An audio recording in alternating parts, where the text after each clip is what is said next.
Hey guys, नमस्ते। मैं अनु कुमारी, स्वागत है आप सभी का एक बार फिर से हमारे यूट्यूब चैनल में। अगर आप हमारे चैनल पे नए हैं या फिर आपने हमारे चैनल को सब्सक्राइब नहीं किया है तो नीचे दिए गए रेड बटन को दबाकर हमारे चैनल को सब्सक्राइब कर लें, ताकि जो हमारे वीडियो का जो नोटिफिकेशन है वो सबसे पहले आपके मोबाइल पे आ सके। तो चलिए आज का वीडियो हम लोग शुरू करते हैं। तो आज का हमारा टॉपिक है कि आप अपनी पाचन क्रिया को तंदुरुस्त कैसे रखें। आप जो खाना खा रहे हैं वो अच्छे से पच रहा है या फिर सड़ रहा है।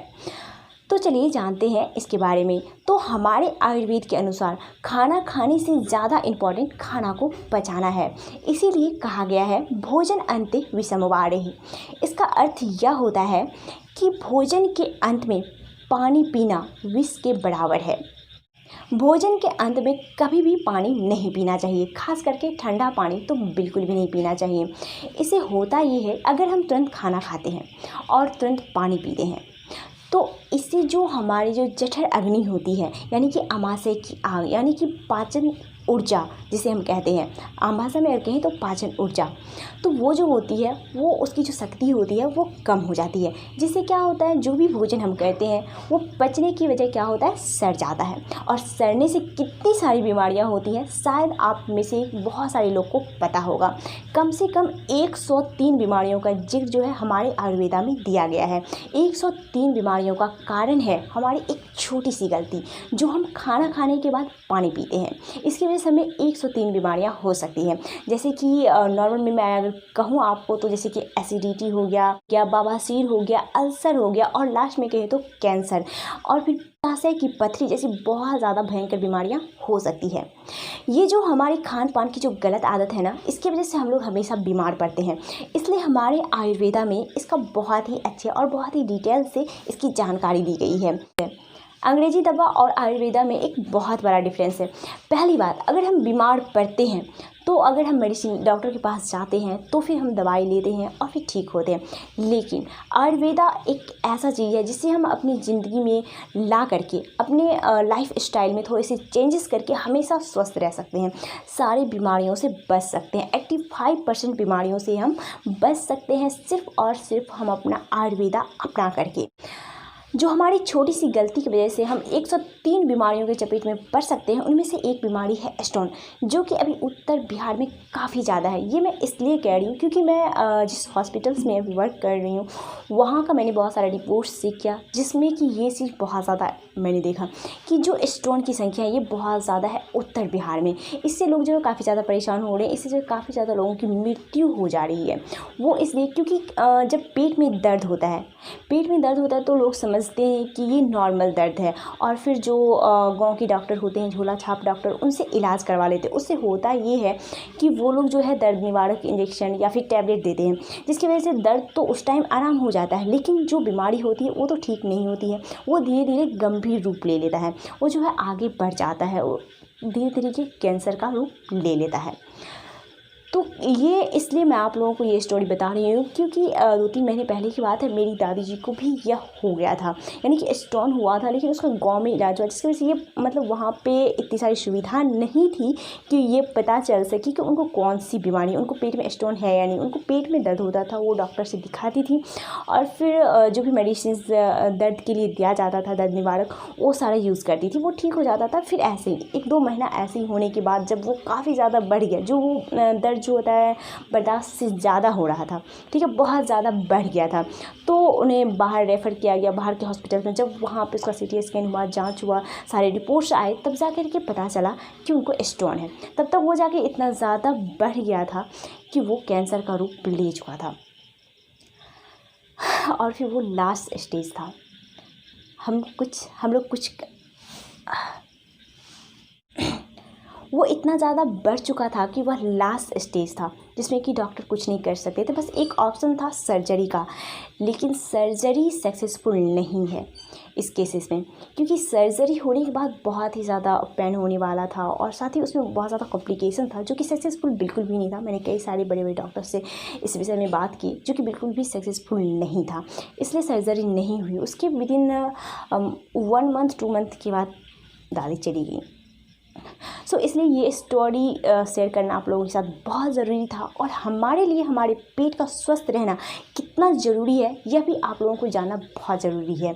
और फिर हम अपने पेट के लिए क्या क्या कर सकते हैं, हम अपने पाचन तंत्र के लिए क्या कर सकते हैं, यह भी जानना आप लोगों के लिए बहुत ज़्यादा ज़रूरी है। क्योंकि हमारे खान पान पे डिपेंड करता है हमारा पेट का स्वस्थ रहना, और हमारे पेट का स्वस्थ रहने पे डिपेंड करता है हमारा हेल्थ।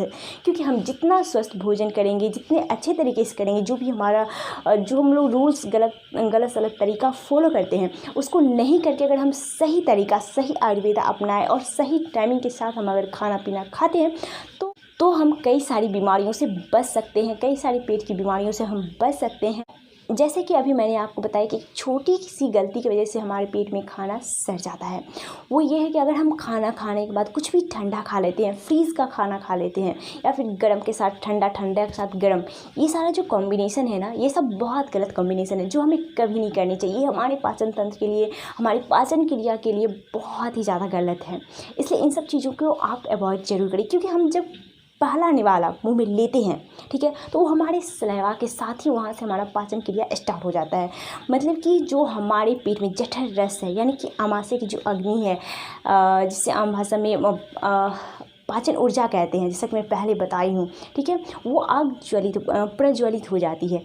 ऐसा जो है हमारे विज्ञान में भी कहा गया है और साथ ही आयुर्वेदा में भी कहा गया है। तो वो जो प्रज्वलित हो जाती है, तो जो हम खाना खाते हैं, ठीक है, खाना हमारे पेट में गया, वहाँ पे पाचन क्रिया जो है, मतलब मुंह के में फर्स्ट निवाला लेते ही पाचन क्रिया तो स्टार्ट हो ही जाती है, ठीक है। तो वो हमारे पेट में जाने के बाद वहाँ पे खाना डाइजेशन का क्रिया स्टार्ट हो जाता है, ठीक है। लेकिन जैसे ही हमारा खाना फिनिश होता है, अगर खाना फिनिश होते ही हम ठंडा पानी पी लेते हैं, तो आप समझ जाइए क्या होगा। हमारे पेट में अगर आग जल रही है, पाचन प्रक्रिया शुरू हो गई है, उस पर ठंडा पानी डाल दें, तो क्या होगा, हमारी जो पाचन क्रिया है वो धीमी हो जाएगी, ठीक है, जिसकी वजह से हमारा जो खाना है वो पचेगा नहीं। यानी कि वो पचने की वजह क्या होगा, हमारा खाना सड़ जाएगा। और अगर खाना हमारा पेट में सड़ेगा तो क्या होगा, बहुत सारी बीमारियां होगी, जो कि हमारे हेल्थ के लिए बिल्कुल भी सही नहीं है। ठंडा खाना खाना, फ्रीज़ का खाना खाना, ये जो है हमारे पित्त दोष के लिए भी बिल्कुल भी अच्छा नहीं होता है। साथ ही जो खाना का टाइमिंग होता है वो भी हमें ज़रूर बनाना चाहिए।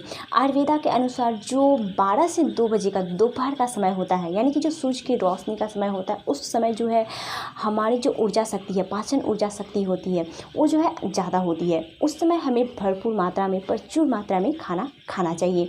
ये जो आयुर्वेदा के अनुसार सही टाइमिंग है आपके भोजन करने का।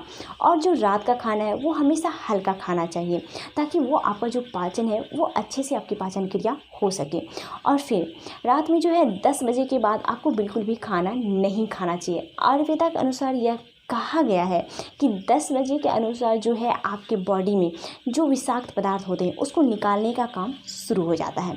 अगर आप 10 बजे के बाद खाना खाते हैं तो वो जो विषाक्त पदार्थ होते हैं हमारे शरीर में, वो जो है शरीर से बाहर नहीं निकल पाता। वो जो हमारी पाचन क्रिया की प्रणाली होती है उसी में रह जाता है, जिसकी वजह से भी हमारा पेट का जो खाना होता है वो सड़ जाता है। आपके पेट को साफ करने के लिए आयुर्वेद में त्रिफला का जिक्र किया गया है। त्रिफला जो है 3 जड़ी बूटियों से मिलकर बना होता है, आमाल की, विभिद की और हरित की से। ये आपके पेट में जो विषाक्त पदार्थ होते हैं इसको निकालने में काफ़ी ज़्यादा मदद करती है। आप इसको पानी के साथ 3 टैबलेट जो है रात में सोने से पहले ले सकते हैं, या फिर इसके पाउडर को पानी के साथ रात में सोने से पहले ले सकते हैं। ये आपके पेट को साफ़ करता है और आपकी बॉडी का जो विषाक्त पदार्थ है उसको बाहर निकालने में काफ़ी ज़्यादा मदद करती है। इसी के साथ आज का हमारा यह वीडियो यहीं पे समाप्त होता है। मिलते हैं दूसरे वीडियो में दूसरे टॉपिक के साथ। तब तक आप अपना ख्याल रखें और स्वस्थ रहें। स्वस्थ भारत, समृद्ध भारत, एक कदम स्वास्थ्य की ओर।